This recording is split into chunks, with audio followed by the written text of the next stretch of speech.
चलिए आज बात करते हैं एक ऐसे दिमाग की जिसने सिर्फ विज्ञान को ही नहीं बल्कि हमारी हकीकत की समझ को भी हमेशा हमेशा के लिए बदल दिया। जी हाँ, अल्बर्ट आइंस्टीन। वो सिर्फ एक मशहूर चेहरा नहीं है बल्कि एक ऐसे विचारक हैं जिनकी खोजों ने ब्रह्मांड के नियमों को ही दोबारा लिख दिया। और देखिए, इसी एक लाइन में आइंस्टीन की पूरी जिंदगी का, उनकी पूरी यात्रा का सार छिपा है। ये उनकी कभी ना खत्म होने वाली जिज्ञासा का सबूत है, जिसने इतिहास की सबसे बड़ी वैज्ञानिक यात्राओं में से एक को जन्म दिया। और ये हमें याद दिलाता है कि हर बड़ी खोज एक छोटे से सवाल से ही तो शुरू होती है। तो चलिए इसमें थोड़ा और गहरे उतरते हैं। वो बिखरे बालों वाले जीनियस की तस्वीर तो सबने देखी है ना? लेकिन उस तस्वीर के पीछे का असली इंसान कैसा था? इस पहले हिस्से में हम इसी मिथक को तोड़कर असली आइंस्टाइन को समझने की कोशिश करेंगे। अक्सर जो हम सोचते हैं हकीकत उससे कितनी अलग होती है। ये जो कहानी है कि वो स्कूल में मैथ्स में फेल हो गए थे, ये बिल्कुल गलत है। सच तो ये है कि वो एक असाधारण छात्र थे, बस उन्हें रटने रटाने वाली पढ़ाई का तरीका पसंद नहीं था। उनकी जिज्ञासा किसी भी क्लासरूम की दीवारों से कहीं ज्यादा बड़ी थी। तो सवाल ये है कि ये जो विद्रोही सोच थी, ये आखिर क्रांतिकारी खोजों में कैसे बदली? बात है साल 1905 की, जिसे उनका चमत्कारी साल भी कहते हैं। इस एक साल में उन्होंने कुछ ऐसे पेपर्स पब्लिश किए जिन्होंने फिजिक्स की दुनिया में मानो तहलका मचा दिया। ये उस समय की सबसे बड़ी वैज्ञानिक पहेलियों के जवाब थे। और उस समय की सबसे बड़ी पहेली क्या थी? वो थी रोशनी। सदियों से वैज्ञानिक इसी सवाल में उलझे हुए थे। कुछ एक्सपेरिमेंट्स को देखो तो लगता था कि लाइट पानी की लहरों की तरह फैलती है, पर कुछ दूसरी चीजें इस थियोरी से बिल्कुल भी मेल नहीं खाती थीं। तो आखिर लाइट है क्या? एक तरंग या कुछ और? इसी पहेली का एक बहुत बड़ा हिस्सा था फोटो इलेक्ट्रिक इफेक्ट। अब मुश्किल ये थी कि अगर लाइट को सिर्फ एक वेव यानी एक लहर माने तो इस इफेक्ट को समझाना नामुमकिन था। अगर लाइट सिर्फ एक लहर है तो वो एक धातु की सतह से इलेक्ट्रॉन्स को ऐसे बाहर कैसे निकाल सकती थी? ये एक ऐसा रहस्य था जिसका जवाब किसी के पास नहीं था। और बस यहीं पर आइंस्टीन ने एंट्री ली अपने क्रांतिकारी आइडिया के साथ। उन्होंने बस एक सवाल पूछा कि क्या हो अगर लाइट सिर्फ एक लहर न हो बल्कि ऊर्जा के छोटे छोटे पैकेट्स की एक बौछार भी हो। उन्होंने इन पैकेट्स को क्वांटा नाम दिया। ये आइडिया इतना सरल और इतना जबरदस्त था कि इसने न सिर्फ फोटो इलेक्ट्रिक इफेक्ट की गुत्थी सुलझा दी बल्कि साइंस की एक पूरी नई ब्रांच क्वांटम मैकेनिक्स की नींव रख।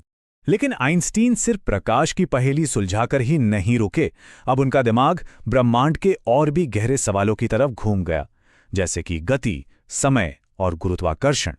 उनके रिलेटिविटी के सिद्धांत ब्रह्मांड को देखने के हमारे नजरिए को हमेशा के लिए बदलने वाले थे। अब जरा इस सवाल के बारे में सोचिए। हम सबके लिए तो यही सच है ना कि समय सीधी लाइन में चलता है और स्पेस अपनी जगह पर टिका रहता है। लेकिन आइंस्टाइन ने इन्हीं बुनियादी बातों पर सवाल खड़ा कर दिया और पूछा, क्या ये नियम उतने भी पक्के हैं जितना हम उन्हें समझते हैं? उनके स्पेशल रिलेटिविटी के सिद्धांत ने एक ऐसी हकीकत सामने रखी जिसके बारे में किसी ने सोचा भी नहीं था। उन्होंने कहा कि समय सबके लिए एक जैसा नहीं चलता। ये इस बात पर निर्भर करता है कि कोई कितनी तेजी से चल रहा है। मतलब जो जितनी तेजी से स्पेस में चलेगा उसके लिए समय उतना ही धीमा हो जाएगा। और इसके बाद आया जनरल रिलेटिविटी का सिद्धांत, जो इससे भी ज्यादा रिवॉल्यूशनरी था। आइंस्टाइन ने कहा कि गुरुत्वाकर्षण कोई खींचने वाली शक्ति नहीं है। जरा सोचिए कि स्पेस और टाइम एक चादर की तरह है। अब अगर उस पर कोई भारी चीज रख दें तो चादर में एक झुकाव आ जाएगा, है ना? बस ग्रह और तारे भी ठीक यही करते हैं। वो अपने आसपास के स्पेस टाइम को मोड़ देते हैं और दूसरी चीजें बस उसी मुड़े हुए रास्ते पर चलती हैं। इसी को हम गुरुत्वाकर्षण की तरह महसूस करते हैं। तो अब बात करते हैं दुनिया के सबसे मशहूर समीकरण की। ये सिर्फ कुछ अक्षर या नंबर नहीं है, बल्कि ये पदार्थ और ऊर्जा के बीच का एक बहुत ही गहरा राज खोलता है। एक ऐसा राज जिसने हमारी दुनिया को ही बदल कर रख दिया। E बराबर mc²। 3 अक्षर जिन्होंने साइंस की पूरी कहानी ही बदल दी। इसका सीधा सा मतलब यह है कि मास और एनर्जी यानी द्रव्यमान और ऊर्जा असल में एक ही चीज के 2 अलग अलग रूप हैं। उन्हें एक दूसरे में बदला जा सकता है। तो चलिए इसे तोड़कर समझते हैं।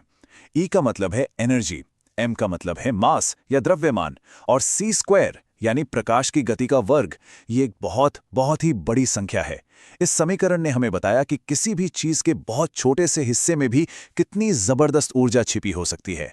इतनी ऊर्जा जो या तो विनाश कर सकती है या फिर कुछ नया बना सकती है। ये एक असाधारण खोज थी। तो सवाल उठता है कि इन सब भारी भरकम थियरीज का हमारी रोजमर्रा की जिंदगी से क्या लेना देना है? जवाब है बहुत कुछ। आइंस्टाइन के आइडियाज सिर्फ किताबों में बंद नहीं हैं, बल्कि वो उस टेक्नोलॉजी की नींव हैं जिसे हम हर रोज इस्तेमाल करते हैं। जरा सोचिए, हम जब भी जीपीएस का इस्तेमाल करते हैं, हम असल में आइंस्टाइन के रिलेटिविटी के सिद्धांतों का इस्तेमाल कर रहे होते हैं। अगर उन सिद्धांतों को हिसाब में न लिया जाए तो जीपीएस कुछ ही मिनटों में पूरी तरह से गलत लोकेशन बताने लगेगा। सौर पैनल वो फोटोइलेक्ट्रिक इफेक्ट पर काम करते हैं, यहां तक कि लेजर और परमाणु ऊर्जा भी उनके काम पर ही आधारित हैं। तो देखिए, सबसे जरूरी बात यह है कि आइंस्टीन की प्रतिभा सिर्फ कागज पर या थ्योरी में नहीं थी। उनके दिमाग में जो विचार चले, जो थॉट एक्सपेरिमेंट्स उन्होंने किए, उन्हीं ने आज की 21वीं सदी की टेक्नोलॉजी की नींव रखी। उन्होंने हमें ब्रह्मांड को समझने का एक नया तरीका दिया और उसी समझ ने हमें इसे बदलने के नए औजार दिए। और ये सब हमें एक आखिरी सवाल पर लाकर छोड़ देता है। आइंस्टाइन ने हमें दिखाया कि सिर्फ एक इंसान की जिज्ञासा, उसकी सवाल पूछने की हिम्मत हमारी पूरी हकीकत को कैसे बदल सकती है। तो ये सोचने वाली बात है कि आज की पहेलियां कौन सुलझाएगा और अगला आइंस्टाइन हमें ब्रह्मांड का कौन सा नया अनजाना चेहरा दिखाएगा। सवाल